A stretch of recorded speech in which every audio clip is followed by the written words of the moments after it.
में सुनने से हमें क्या मिलता है, भागवत की महिमा क्या है।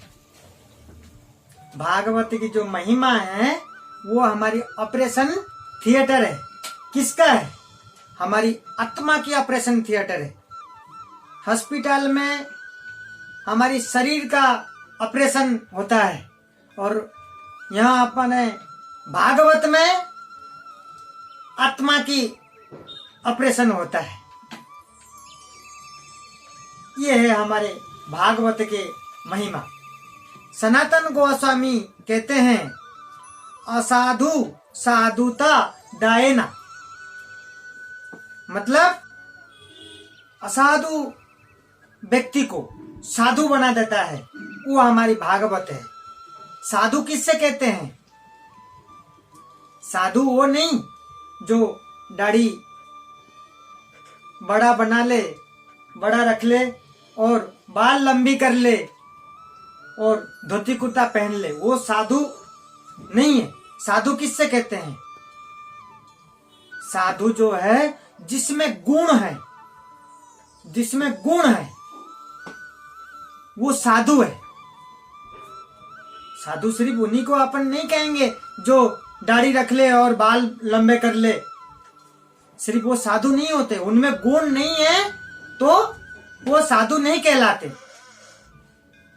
जिनमें गुण है उनको साधु कहते हैं।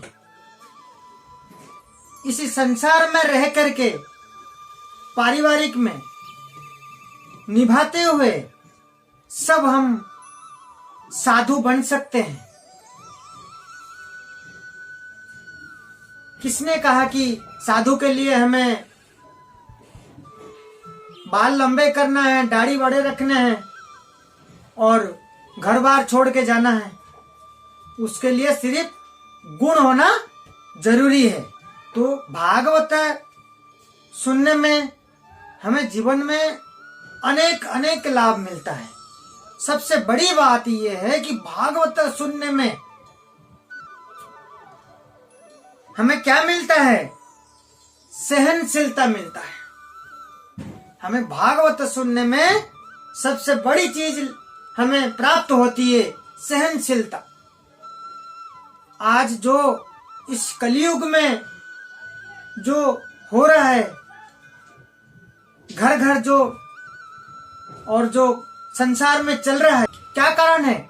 सिर्फ असहनशीलता। असहनशीलता की वजह से ये हो रहा है।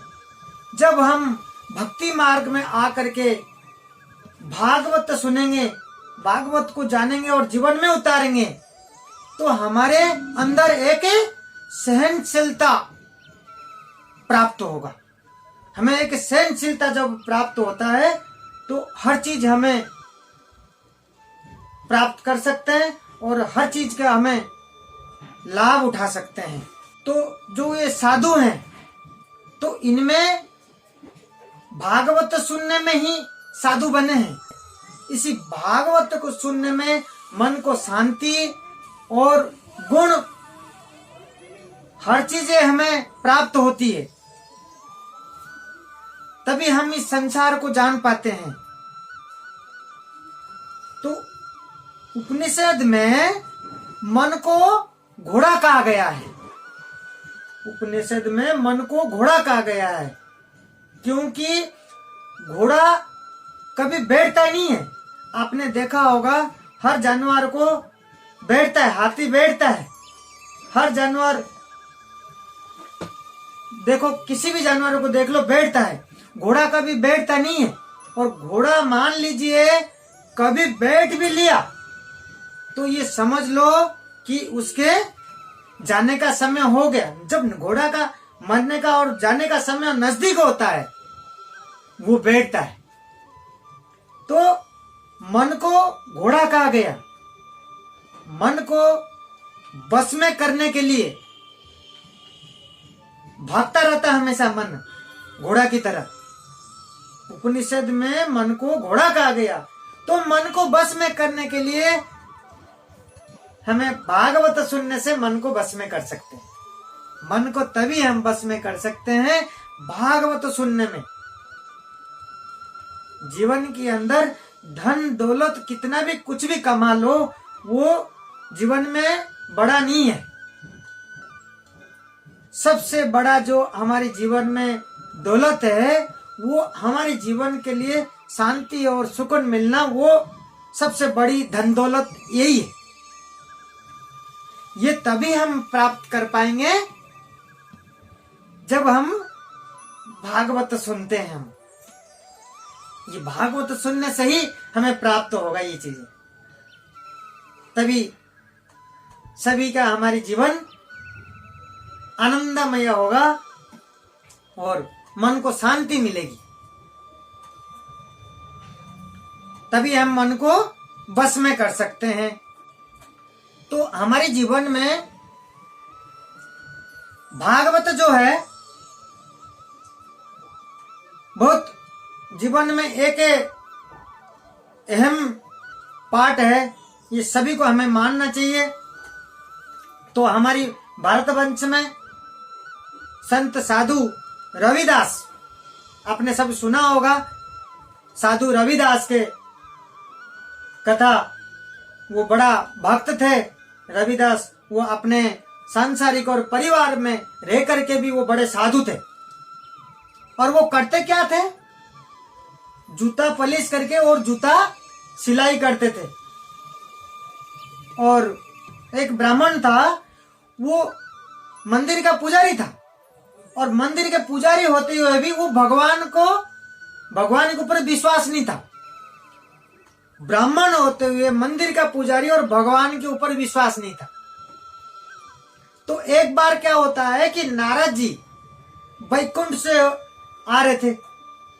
वैकुंठ से जब वो आ रहे थे तो वो भेंट होता है वो मंदिर के पुजारी से। मंदिर जो पुजारी जो ब्राह्मण है, वो नारद जी से पूछता है कि वैकुंठ से आ रहे हैं आप, भगवान क्या कर रहे थे? क्योंकि उसको भगवान के ऊपर विश्वास नहीं है। तो ऐसे नारद जी से सवाल करता है, तो भगवान क्या कर रहे थे? तो नारद जी कहते हैं एक सुई की छेद में, एक सुई के जो छेद है उसमें हाथी पुआ रहे थे। तब वो ब्राह्मण कहता है कि ये नारद है क्या है? ये नारद है भी नहीं है, मुझे इसके ऊपर भी डाउट है। क्या पागल की जैसे बातें कर रहा है? कोई सुई का छेद से कोई हाथी पुआ सकता है?